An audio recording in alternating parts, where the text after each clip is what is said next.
Assalamualaikum warahmatullahi wabarakatuh. Innal hamdalillah wassalatu wassalamu ala rasulillah alladzi la nabiyya wa ala rasul ba'dah. Asyhadu an la ilaha illallah wahdahu la syarika lahu wa asyhadu anna Muhammadan 'abduhu wa rasuluh. Allahumma shalli wa sallim wa barik ala sayyidina Muhammad wa ala ali sayyidina Muhammad. Qala Allah Ta'ala fil Qur'anil Karim, a'udzu billahi minasy syaithanir rajim. Bismillahirrahmanirrahim. Innani ana Allah la ilaha illa ana fa'budni aqim salata li dzikri. Qala Nabi sallallahu alaihi wasallam, bismillahirrahmanirrahim. Qul amantu billahi tsumma istaqim. Sadaqallahu sadaqa rasulah. Subhanaka la 'ilma lana illa ma 'allamtana innaka antal alimul hakim. Rabbi ishrah li sadri wa yassir li amri wahlul 'uqdatam min lisani yafqahu qawli. Radina billahi rabba wa bil islami dina wa bi Muhammadin nabiyya wa rasula. Ilahna anta maqsudan wa ridha wa matlubana. A'tina mahabbataka wa ma'rifataka. Allahumma iftah alaina futuhal arifin. Allahumma iftah alaina fathan qariba. Nas'aluka fahman nabiyyin wa hifdzal mursalin wa ilhamal malaikatil muqarrabin. Bismillah tawakkalna 'ala Allah la haula wa la quwwata illa billahil azim. Kepada Allah kita bersyukur, alhamdulillah, kepada Nabi kita bersalat dan salam. Allahumma shalli wa sallim wa barik ala sayyidina Muhammad wa ala sayyidina Muhammad. Bapak Ibu dan hadirat jamaah salat Maghrib Masjid Masyidah yang dirahmati Allah. Kajian malam hari ini adalah minggu kelima. Yang pada malam hari ini saya sifatnya adalah insidental atau menyisip guru-guru kita yang memang tidak ada jadwal atau berhalangan karena minggu kelima. Pada malam hari ini saya akan menyampaikan sedikit tentang tauhid atau akidah. Yang kedua, umat Islam sedang dicekram oleh sebuah ideologi non agama yang kita sebut dengan ateisme atau komunis. Hati-hati. Yang ketiga, kita juga sedang diserang sebuah keyakinan yang berlebih-lebihan dalam menyanjung Ali dan Hasan Hussein yang kita kenal dengan taqiyahnya Syiah Rafidhah. Yang keempat, kita juga dihadapkan dengan agama Samawi yang dibawa oleh Nabi Musa secara tidak langsung. Karena ternyata umat Yahudi di Indonesia jumlahnya cukup besar. Kita sangka dia adalah muslim, ternyata tidak. Mereka pakai jubah, mereka pakai tasbih, mereka pakai apa? Cuman beda tauhidnya nanti. Yang kelima adalah yang sedikit menggoyahkan sebagian iman kita, yaitu pemahaman-pemahaman yang menempatkan bahwa Allah itu punya tempat, yang mengatakan bahwa Allah itu punya tangan, punya kaki dan sebagainya, bahkan menisbatkan bahwa Allah itu seperti manusia, tingginya 30-40 meter, besar dan sebagainya, dan itu beredar di kitab-kitab tauhid mereka, dan mereka mengatasnamakan ahli sunnah wal jamaah. Ini 5 alasan kenapa dirasa penting saya menyampaikan ini. Pak Wayan sempat nanya, apa tema kita? Saya ikut Bapak sajalah. Lalu dibalikkan kembali kepada saya.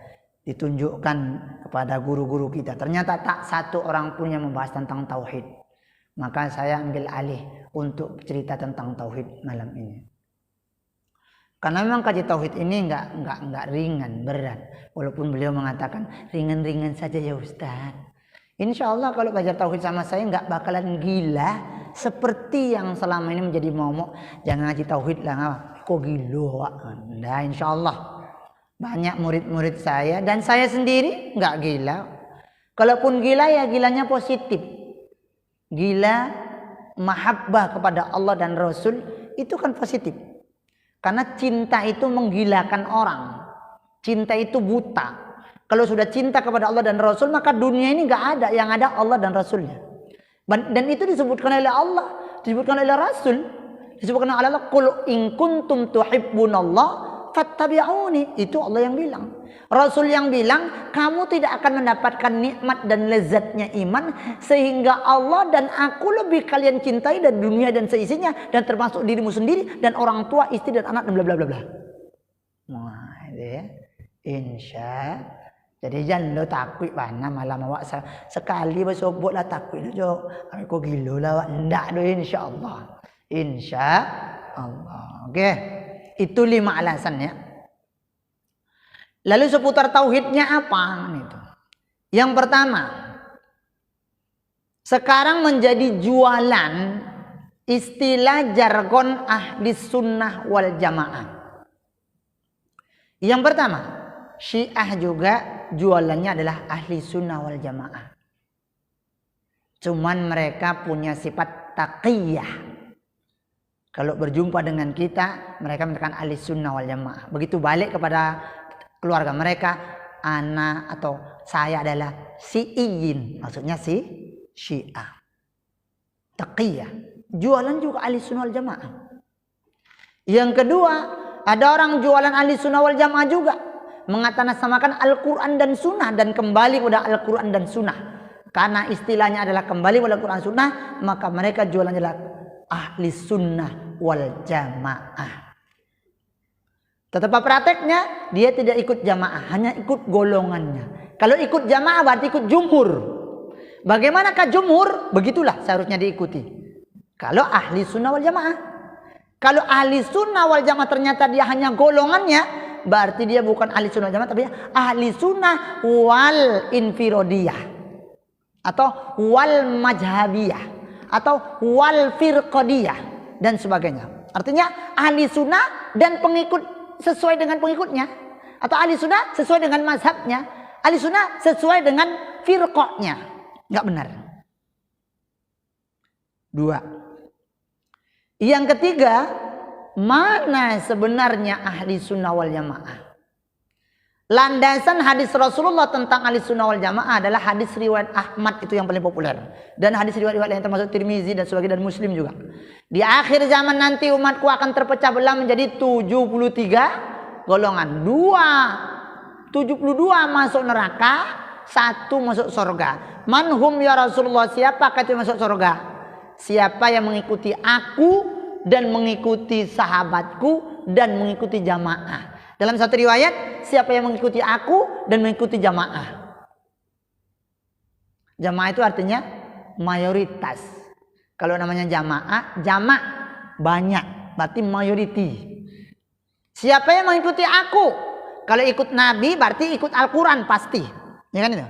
Kalau ikut Nabi berarti ikut. Siapa yang ikut Al-Quran dan hadis dan ikut mayoritas ulama, itulah ahli sunnah wal jamaah menurut Rasulullah SAW. Dan ini diterjemahkan dan disyarahkan dan diterangkan oleh banyak ulama-ulama ahli sunnah wal jamaah dari awal sampai akhir ini.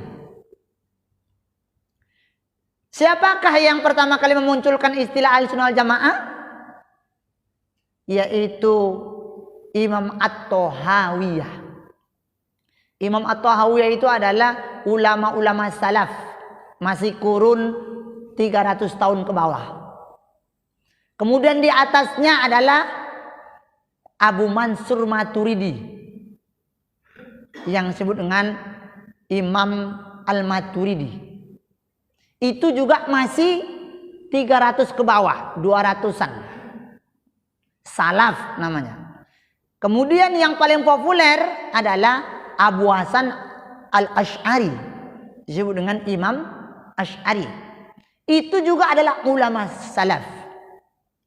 Maka di dalam fikih ada mazhab Hanafi, Maliki, Syafi'i, Hambali.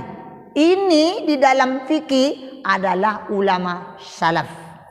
Kalau kita ikut yang 4 ini berarti ikut salaf. Kalau tidak ikut yang 4 ini berarti dia tidak ikut salaf. Walaupun dia mengatasnamakan salaf, maka sesungguhnya dia berdusta atas nama salaf. Pahamkan itu Bapak Ibu. Paham? Sekali lagi. 4 ulama ini dalam fikih adalah salaf. Hanafi, Maliki, Syafi'i, Hambali. Ikut yang 4 ini berarti kita ikut salaf. Kalau tak ikut yang 4 ini berarti tak ikut salaf. Walaupun mereka mengatakan kami adalah salaf, salafiyun, pengikut salaf, itu dusta. Paham? Lalu kita Indonesia mayoritasnya adalah bermazhab Syafi'i. Maka kita adalah pengikut kita lebih layak dibilang salafi dan salafiyah. Dan pesantren yang ada di Indonesia selalu identik dengan pesantren salafiyah. Saya alumni Pondok Pesantren Mustafawiyah Purbabaru Mandeling Natang Sumatera Utara. Itu pondok pesantren tertua di Sumatera. Sumatera loh, bukan Sumatera Utara. Dan terbanyak santrinya. Sekarang 16.000. Dan menurut cerita sudah dicek oleh Kementerian Agama, pesantren kami adalah santri terbanyak di Indonesia. Tahun 2022 ini santri kami berjumlah kurang lebih antara 14.000 sampai 15.000. Itu pesantrennya adalah pesantren salafiyah. Muncul sekarang pesantrennya mirip-mirip kayak gitu juga. Tapi isinya bukan salafiyah, dusta. Pesantren Imam Syafi'i tapi tak ikut Imam Syafi'i. Pesantren Imam Nawawi tapi tak ikut Imam Nawawi. Pesantren Imam Ibnu Katsir tapi tak ikut Ibnu Katsir. Maka itu adalah dusta, bohong. Kalau pesantrennya saja yang bohong, apalagi ajarannya. Hati-hati. Maka mereka bukan salafiyah dan bukan pengikut salaf. Ini dalam fikih ya. Dalam fikih ya. Kita tinggalkan dalam fikih. Kita ceritanya bukan dalam fikih, dalam tauhid. Sekarang dalam akidah atau dalam tauhid. Ya. Di dalam tauhid ada kurang lebih 4 mazhab juga. Yang pertama mazhab Mu'tazilah. Mentuhankan akal. Kalau ada ayat Al-Quran nggak cocok sama akal, tinggalkan Quran. Akal lebih didahulukan. Mu'tazilah. Yang kedua, Khawarij. Siapa itu Khawarij? Orang-orang yang menisbatkan Allah itu seperti manusia. Lalu muncullah istilah namanya musabbihah atau mujassimah. Mereka adalah orang-orang yang selalu menggembor-gemborkan atas nama Al-Quran dan Sunnah. Karena memang Al-Quran dan Sunnah mengatakan itu, tetapi tidak seperti itu. Contoh. Bapak Ibu, contoh ya. Dengerin.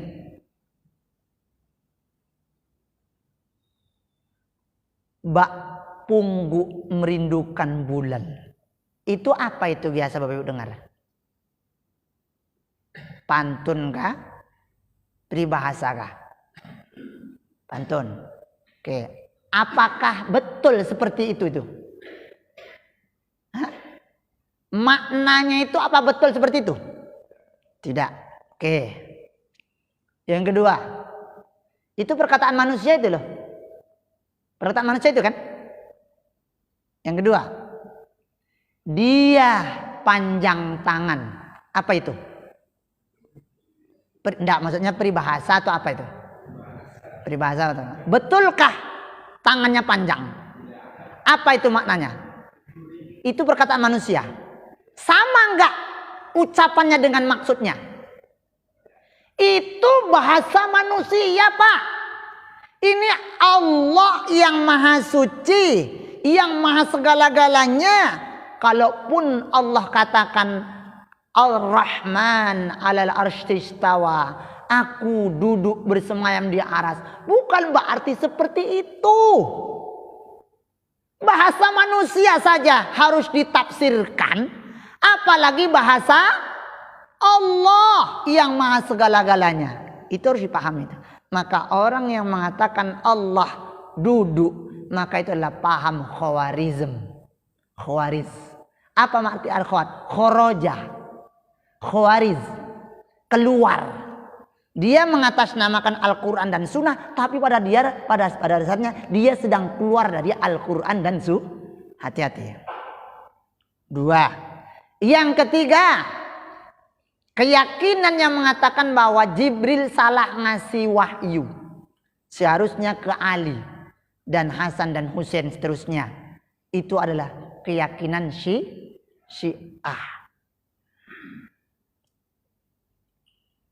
Yang terakhir, keyakinan bahwa jikalau ada ayat Allah dan hadis Rasulullah yang memang tidak layak untuk dipahami seperti bunyinya, maka mesti kita harus mensucikannya. Inilah ahli sunnah wal jamaah. Yadullah fauqa aidihim. Tangan Allah di atas tangan kalian. Adakah tangan selain tangan ini? Maka mesti tangan itu kita sucikan. Artinya bukan Allah punya tangan. Mesti kita sucikan. Loh, kan dalilnya pas Pak Ustadz. Itu sahih, ya, itu ayat, itu hadis. Kita tidak salah ayat dan hadisnya, tapi cara memahaminya. Bagaikan pungguk merindukan bulan. Mana pula ada pungguk merindukan bulan?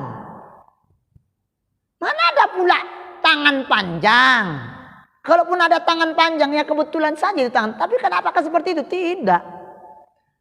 Maka yadullah fauqa aydihim ar-rahman ala ardi istawa aynama takunu wajhullah min hablil warid dan sebagainya tidak dimaknai sebagai makna yang sebenarnya, tetapi harus disucikan karena Allah itu lam yalid wa lam yulad wa lam yakul lahu kufuwan. Allah itu laisa kamislihi. Allah itu mukhalafatul lil. Allah itu subhanallah, maha suci Allah. Maka jangan coba-coba kita mengartikan Al-Quran dan hadis itu seperti itu. Maka ayat-ayat yang ada tentang itu harus ditafsirkan dengan ayat-ayat yang lain. Ayat-ayat tentang itu harus ditafsirkan dengan hadis-hadis yang lain.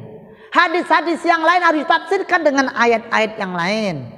Hadis-hadis yang lain harus ditafsirkan dengan hadis-hadis yang lain. Ayat dan hadis yang lain harus ditafsirkan menurut pemahaman para ulama yang dekat kepada Allah dan Rasulnya, yang ilmunya lurus. Maka ahli sunnah wal jamaah itulah. Sementara pemahaman yang membawa tentang bahwa Allah itu duduk di aras, Allah itu punya tangan, punya wajah, itu dicetuskan oleh satu orang ulama di abad yang keempat dan kelima. Kalau abad keempat kelima kira-kira itu salaf enggak? Tidak. Maka orang yang ngikutin ulama yang satu ini, lalu dia menisbatkan atas nama salaf, maka dia adalah berdusta dan bohong. Kalau ulamanya saja dibohongi, apalagi ajarannya. Kalau pesantrennya ada dia sudah membohongi, apalagi ajarannya. Hati-hati Bapak Ibu. Maka ahli sunnah wal jamaah akidah yang lurus, yang adalah paham wasatiyah, yang diajarkan oleh para ulama-ulama dahulu dari mulai salaf sampai sekarang. Ciri-ciri ahli sunnah wal jamaah adalah belajar aqaid 50.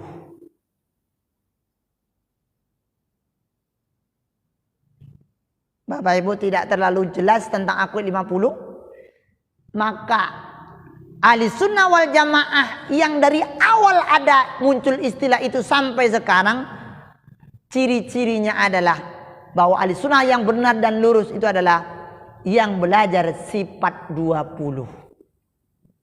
Kalau ada orang yang mengharamkan belajar sifat 20, kalau dia tidak mau belajar sifat 20, bahkan mengatakan bahwa sifat 20 itu tidak benar, tidak ada dalilnya dan sebagainya, maka itu adalah musuh dari ahli sunnah wal jamaah.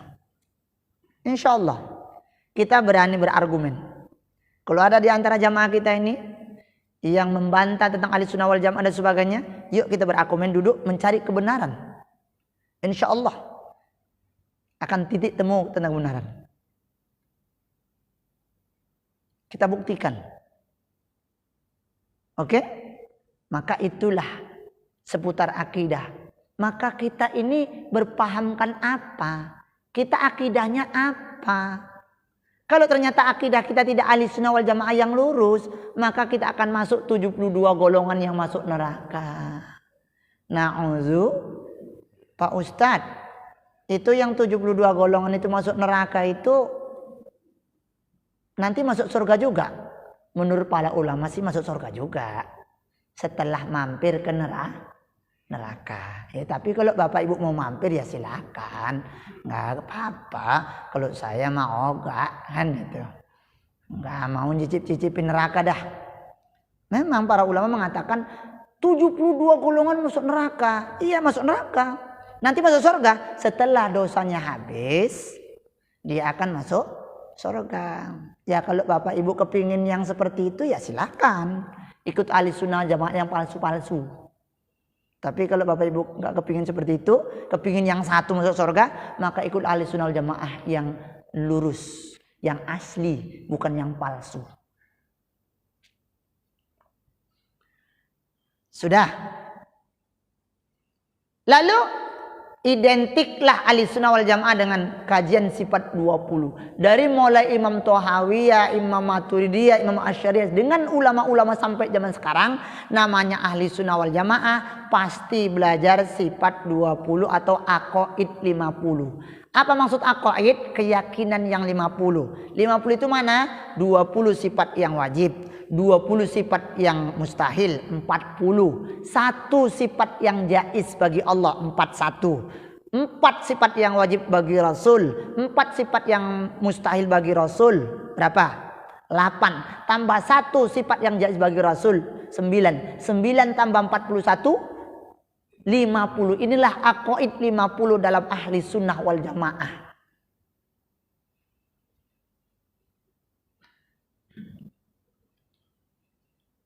Sudah. Oke. Masuk kita kepada agak-agak ke inti. Enggak berat-beratnya. Ringan-ringan aja. Jangan takut panah kan itu. Sifat 20. Mana itu? Hafal kita. Orang tua awak dulu lah selesai itu.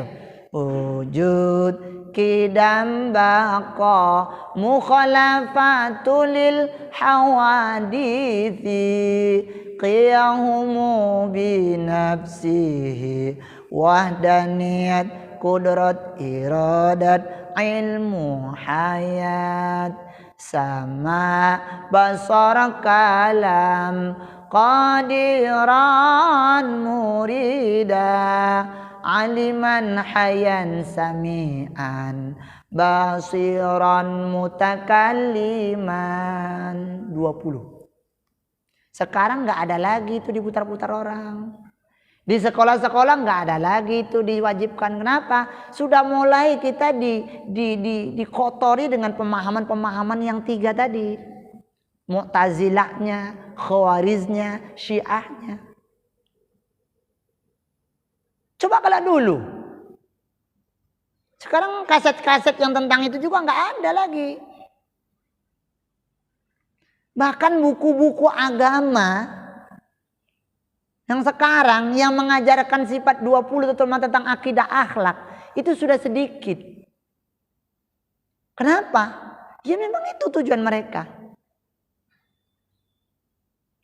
Yakin dan percaya Bapak Ibu, ketika kita akidahnya tidak belajar sifat 20, dikhawatirkan ketika fitnah Dajjal datang tergadai iman kita. Kenapa? Karena Dajjal datang seperti manusia. Tinggi 40 meter, 30 meter, betul. Bahkan lebih tinggi dari itu. Besar betul. Diriwayatkan dalam sebuah riwayat hadis, Dajjal itu saking besarnya, sedalam-dalamnya lautan cuma sedalam mata kaki. Mereka manusia, Dajjal itu manusia. Nama aslinya Samiri. Sudah. Dia ngaku Tuhan, tidak hanya ngaku Tuhan, ngaku Allah. Karena memang Allah berikan kepada Dajjal itu adalah ilmu. Ilmu apa? Ilmu Allah, tapi tidak semua. Dajjal diberikan ilmu untuk bisa mengatur dunia ini. Hujan. Angin, angin, topan, topan. Panas, panas, mati, mati, hidup, hidup.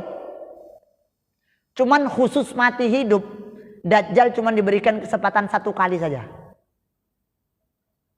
Contoh, ini misalnya manusia ini hidup. Kamu harus ikut aku, kata Dajjal. Aku ini gini, ya. Kalau enggak, gua matiin lo. Mati.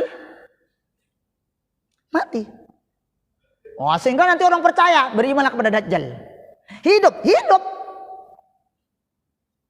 Cuman itu saja. Coba suruh matikan lagi. Enggak bisa. Maka nanti kalau Bapak Ibu ketemu dengan orang yang bisa mematikan dan menghidupkan, coba bikin 2 kali. Kalau enggak bisa 2 kali, berarti dia bukan Tuhan. Berarti dia Dajjal.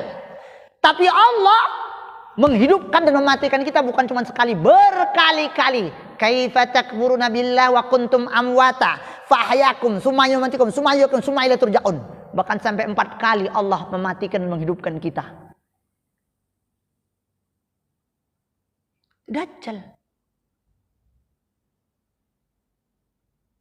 Hati-hati. Kalau Bapak Ibu nggak belajar sifat 20, nanti ketika Dajjal datang, awas, imannya tergadai, nanti kita akan menyembah Dajjal. Dan fitnah yang paling tinggi adalah fitnah Dajjal. Dan itu diajarkan oleh Rasulullah dalam doa. Allahumma inni a'udzubika min adzabil qabri wa min adzabin nar wa min fitnati mahya wal mamat wa min fitnati masyahid. Hati-hati. Kalau udah dibilangnya Allah punya tangan, miriplah Dajjal tuh. Ya kan? Allah duduk, mirip manusia lah itu. Ya kan? Allah punya wajah, sudah.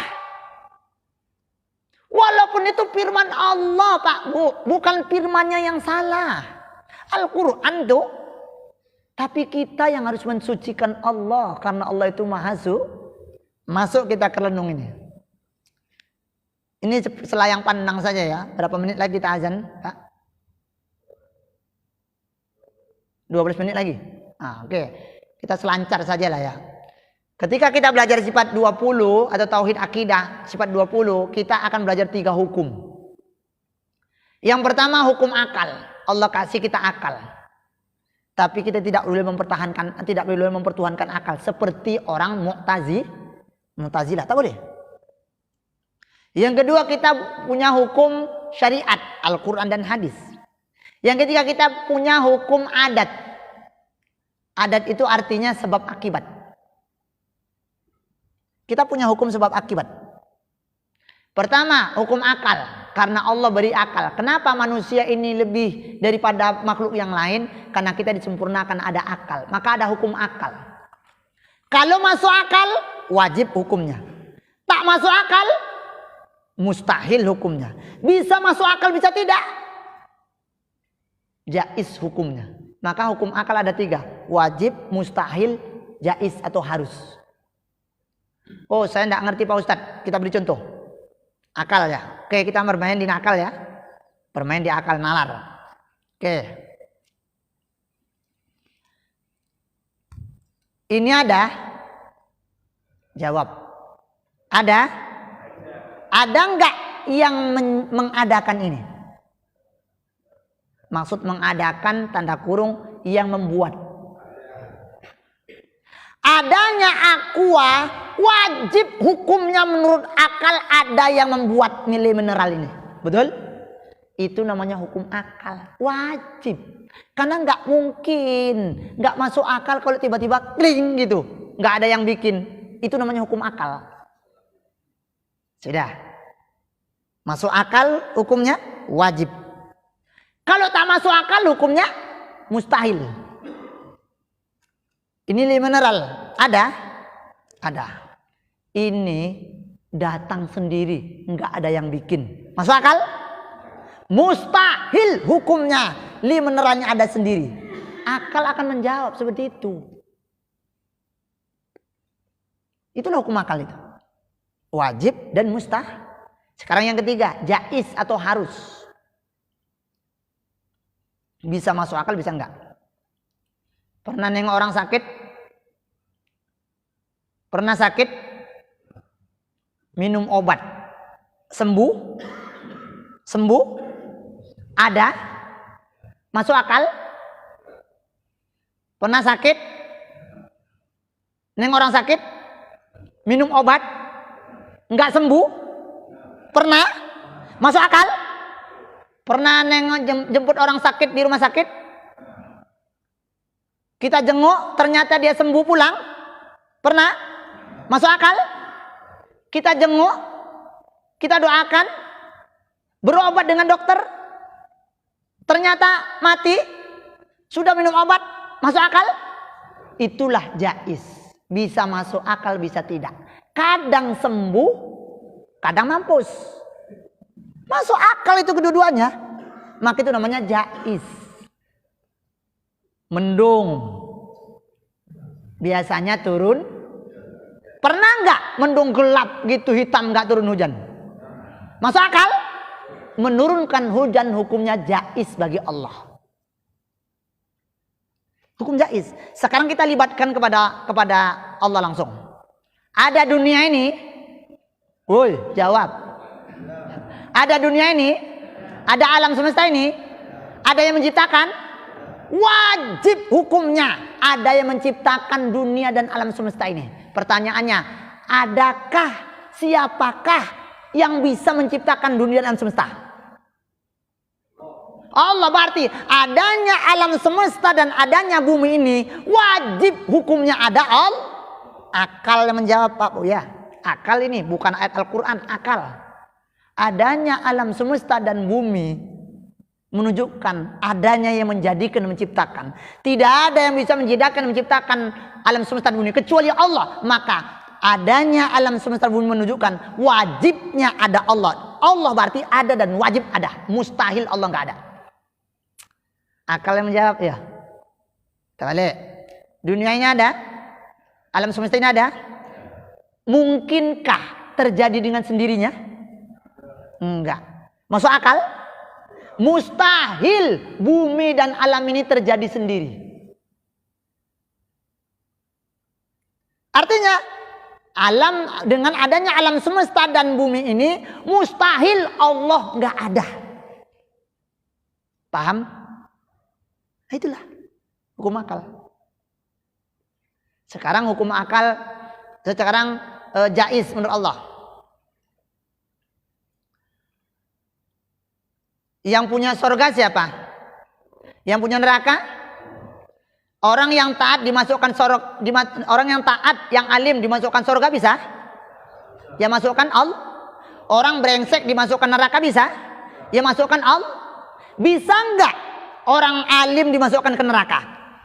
Bisa enggak orang brengsek dimasukkan surga? Masuk akal? Itulah jaiz Allah. Sama dengan sakit yang tadi. Coba kita tarik ke peribahasa. Semakin diminum semakin haus. Peribahasa apa itu? Masih ingat nggak? Air laut. Biasanya orang minum itu kalau sudah haus minum kenyang enggak? Coba minum air laut. Tambah haus enggak? Jaiz itu namanya. Sederhana loh. Maka ketika kita belajar sifat 20 kita harus belajar hukum akal. Itu 3 tadi. Ini sekedar lewat saja ya. Yang penting agak paham. Yang kedua hukum syariat. Nah, hukum syariat ini biasalah. Hukum fikih. Apa itu? Wajib, haram, sunat, makruh, mubah, ya, atau harus, terus sah, batal. Apa itu wajib? Dikerjakan berpahala, ditinggalkan berdosa. Apa itu haram? Dikerjakan berdosa, ditinggalkan. Apa itu sunat? Dikerjakan berpahala, ditinggalkan tidak berdosa. Apa itu makruh? Dikerjakan tidak berdosa, ditinggalkan. Apa itu mubah? Dikerjakan nggak dikerjakan nggak dapat apa-apa. Apa itu sah? Kalau cukup syarat dan rukun, sahlah. Apa itu batal? Nggak cukup syarat dan rukun, batal. Maka yang 7 itu dibagi pada 3. Wajib pasangannya haram. Sunat pasangannya makruh. Sah pasangannya batal. Di mana ada wajib, di situ ada haram. Di mana ada haram, di situ ada wajib. Di mana ada sunat, di situ ada makruh. Di mana ada makruh, di situ ada sunat. Di mana ada sah, di situ ada batal. Di mana ada batal, di situ ada sah. Contoh. Salat hukumnya apa? Meninggalkannya haram. Minum khamar hukumnya meninggalkannya paham? Salat duha hukumnya enggak salat duha makruh. Makan jengkol apa hukumnya? Enggak makan jengkol sunat. Udah kebalikannya. Makan durian apa hukumnya? Enggak makan durian sunat. Maka mulai malam ini kalau bapak ibu beli durian jangan dimakan. Kasih ke saya. Biar bapak dapat pahala nggak makan durian plus dapat pahala ngasih durian ke saya. Yang ketiga, cukup syarat rukun. Di antara syarat sholat adalah masuk waktu. Kalau belum masuk waktu, sekarang kita sholat isya, sah nggak? Enggak sah. Enggak sah. Kalau setelah masuk, sah. Kenapa? Syaratnya udah cukup. Sekarang sholat maghrib sah nggak? Sah. Kalau waktunya, karena masih masuk maghrib. Walaupun sekiranya seseorang mengerjakan sholat maghrib. Ini sholat maghrib ya. Usolli faradul maghribi salasa rakaat mustaqbil berarti adaan lillahi ta'ala. Allahu akbar, Allahu akbar, Allahu akbar. Adzan isya masih sah sholatnya. Lanjutkan terus itu sholatnya dia. Orang azan biar dia tetap sholat maghrib tetap sah. Kenapa? Karena dia masih di dalam waktu. Tapi kalau Allah pula di masjid serentak, berarti dia sudah keluar waktu. Berarti nggak sah sholat maghribnya. Kalau nggak sah berarti apa? Batal. Maka di mana ada sah dia ada batal. Lagi. Nggak boleh, nggak sah kita itu berkorban atas nama orang yang meninggal. Kalau ada orang mengatakan kayak gitu, tanya sama dia itu. Mana syarat dan rukun kurban? Ada nggak syarat dan rukun kurban? Nggak boleh sama orang yang mati. Nggak ada. Karena nggak ada, berarti berkurban atas nama orang yang sudah meninggal hukumnya sah. Itu harus paham Bapak Ibu. Nggak sah kita ngirim pahala yasinan orang yang mati. Tanya, rukun yasinan apa? Syarat yasinan apa? Nggak ada syaratnya. Kalau nggak ada syaratnya berarti sah-sah saja. Kalau sah-sah saja berarti nggak batal. Yang ngomongnya itu yang B. Nah gitu aja. Ilmunya belum apa-apa. Pak Ustadz jangan sombong lah. Mentang-mentang Pak Ustadz gelarnya panjang. Bukan. Capek juga saya belajar. Tapi kadang orang tidak yakin juga sama saya kan itu. Lebih yakin dengan orang yang mana gitu lah. Ya memang saya nggak hafal Quran Pak Bu. Saya nggak hafal Quran, saya nggak hafal hadis. Bacaan Quran saya juga nggak bagus. Bacaan hadis saya juga nggak bagus. Tapi Allah berikan kepada saya kelebihan di luar itu barangkali. Seperti dengan izin Allah lah, ya udah. Kalau pas kayak gitu waktu sholat maghribnya nggak sah sholat maghribnya. Kenapa sama itu? Tapi kalau ketika saya ngomong tadi belum bunyi itu masih sah. Lewat dikit lah ya, tanggung. Satu lagi hukum adat. Hukum adat.